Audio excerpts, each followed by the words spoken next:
پہلی بات، قبرستان جانا کسی صحیح حدیث سے ثابت نہیں ہے. ایک روایت ہے صنعت کے لحاظ سے انتہائی کمزور, اور اگر مان لیا جائے تو زندگی میں ایک دفعہ.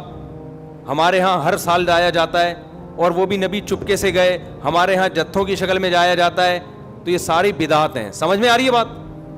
ایک تو وہ حدیث انتہائی کمزور ہے صنعت کے لحاظ سے, اس سے شرعی مسئلہ ثابت نہیں ہوتا. لہذا ہماری رائے یہی ہے کہ 15 شعبان کو قبرستان ثواب سمجھ کے جانا بدعت عمل ہے, اور ثواب سمجھے بغیر جانا بدعت کی تائید ہے. تو نہ جائیں قبرستان. سمجھتے ہو؟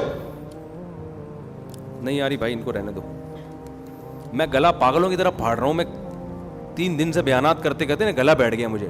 تو 15 شعبان کو آپ کو قبرستان جانے کی ضرورت نہیں ہے. کوئی بولے یہ مفتی صاحب نیا دین لیا ہے. نیا دین نہیں بھائی, جتنے بھی 1400 سال سے جو بدعت سے پاک دین ہے وہ یہی ہے.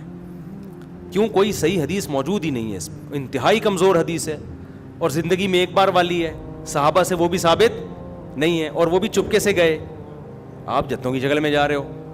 تو یا تو یہ بدعت ہے یا بدعت کی تائید ہے. تو آپ قبرستان پھر چپ ہو جاتے ہیں. یار نہیں جاؤ یار, کسی اور دن چلے جاؤ قبرستان. ویسے بھی ان 15 شعبان کو قبرستان میں جو میلے ٹھیلے اور انٹیاں بن سج کے آئی ہوئی ہوتی ہیں نا, مردے فتنوں میں پڑ جاتے ہیں.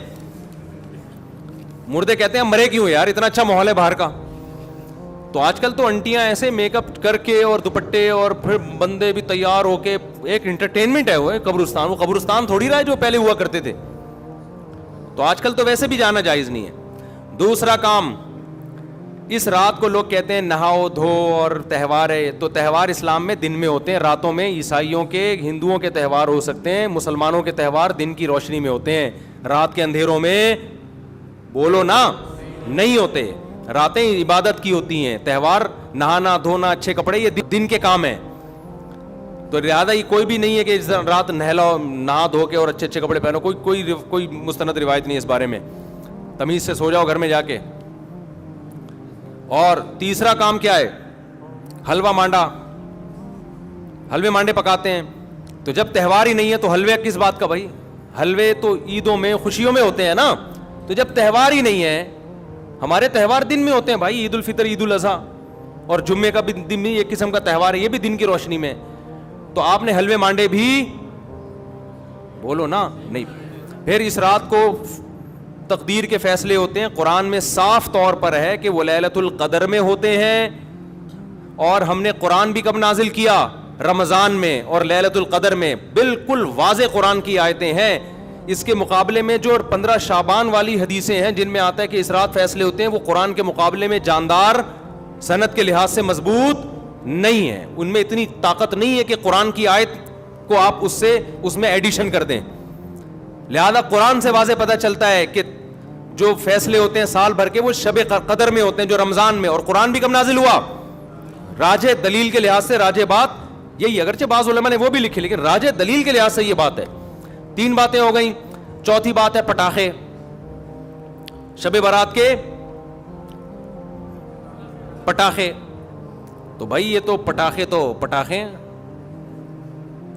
یہ بھی جائز نہیں ہے. آپ کیوں ایک رات کو ایک عبادت کا عنصر دے کے اس میں پٹاخے پھوڑ رہے ہیں؟ لوگوں کی نیندیں خراب ہوتی ہیں, ہارٹ پیشنٹ پریشان ہو جاتے ہیں, بہت بڑے آگ لگ جاتی ہے بعض دفعہ. یہ عمل بھی حرام ہے, ناجائز ہے.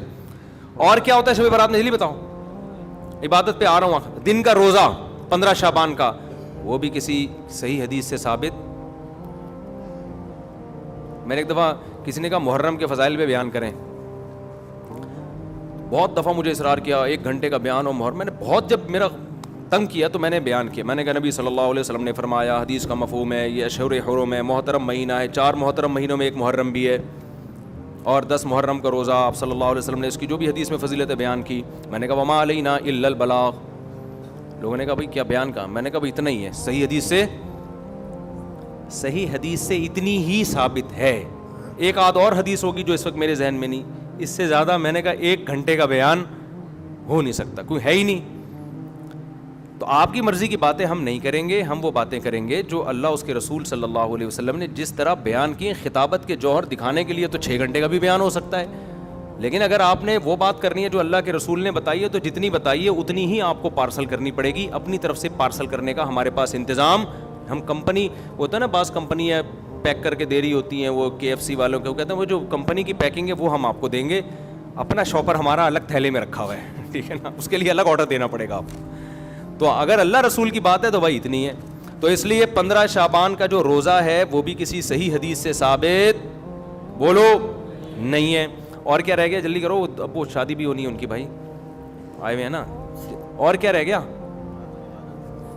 رات کی عبادت کی طرف آتا ہوں میں. اور بھی اور کچھ ہے, بس یہی ہے نا. پٹاخہ, قبرستان. پٹاخہ جب بھی بولتا ہوں, میری چھوٹی بچی ہے نا بڑی شرارتی, اس کا پٹاخی کہتا ہوں میں اس کو, ایسے پٹاخے کی طرح نا پھدکتی رہتی ہے ایسے. تو بچے بڑے اٹریکٹیو ہوتے ہیں یار, گھر میں بچے ہوا رکھا کرو, بچے گھر میں رونق ہوتی ہے. تو ایسے وہ اس کے ہوتے ہوئے شب برات کے پٹاخوں کی ضرورت ہی نہیں ہے ہمیں. تو ایسے بچے ہوتے ہیں نا, ایسے کھیل رہے ہوتے ہیں کلابازیاں, چھوٹے چھوٹے 2-2.5 سال کے بچے. ہم تو بچوں کو دیکھ کے دل چاہتا ہی نہیں کہ یہ بڑے ہوں, چھوٹے زیادہ اچھے ہوتے ہیں. تو پٹاخہ یہ ناجائز ہے. حلوے مانڈے, میٹھا ویسے ہی اسلام میں کم ہے یار, تم میٹھے پھوڑ کے اپنے آپ کو. اور تیسرا کیا ہے, میٹھا کم کیسے, لوگ حدیث پہ کے لحاظ سے اشکال کریں گے, پھر کسی وقت اس کا جواب دوں گا. تیسرا ہے نہانا دھونا, صاف کپڑے پہننا. اچھے کپڑے تو ویسے ہی صاف پہننے چاہیے ہر وقت, لیکن اسپیشلی اس رات میں کوئی فضیلت نہیں ہے. چوتھا 15 شعبان کا روزہ, اور اس رات کو تقدیر کے فیصلے وغیرہ یہ سب چیزیں ثابت نہیں ہیں. ہاں اب جو ہے عبادت ہے یا نہیں ہے, تو جمہور کے نزدیک اس میں عبادت کی فضیلت ہے, لیکن بعض محققین اس فضیلت کے بھی قائل نہیں ہیں. تو اختلافی مسئلہ ہے, اجماعی مسئلہ نہیں ہے اس رات کی عبادت کی فضیلت. لیکن بہرحال جمہور چونکہ قائل ہیں. اس کے دلائل کیا میں پہلے بتا چکا ہوں کہ میں پورا آڈیو کلپ ایک ریکارڈ کروا چکا ہوں حدیثوں کے ریفرنسز کے ساتھ, راویوں کی سندوں اور بحثوں کے ساتھ. تو بہت ساری حدیثیں, اگرچہ کوئی بھی حدیث صحیح نہیں ہے اس کے فضیلت کے بارے میں, لیکن تعدد طرق کی وجہ سے بہت سے علماء کے نزدیک درجہ حسن کو پہنچی ہوئی ہیں. تو لہذا کرنے کا کام یہ ہے کہ اگر کوئی کرنا چاہے تو بھائی عبادت کرے. تو اللہ سے امید ہے کہ اس کو اس رات میں عبادت کا ثواب دوسری راتوں کی نسبت زیادہ ملے گا. بعض حضرات اس کے قائل نہیں ہیں. ہاں اب عبادت کا کوئی خاص طریقہ منقول نہیں ہے کہ یہ پہلی رکعت میں یہ اتنی دفعہ پڑھو, دوسری رکعت میں اتنی دفعہ پڑھو.